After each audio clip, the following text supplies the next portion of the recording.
Example. You have a lap joint with a fillet weld on both sides.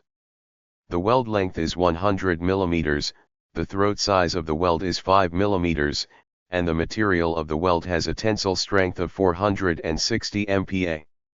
Calculate the weld strength.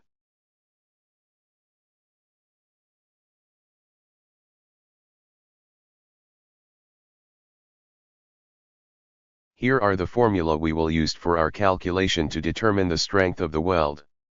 Formula to calculate the throat thickness, throw area, and load capacity for welding.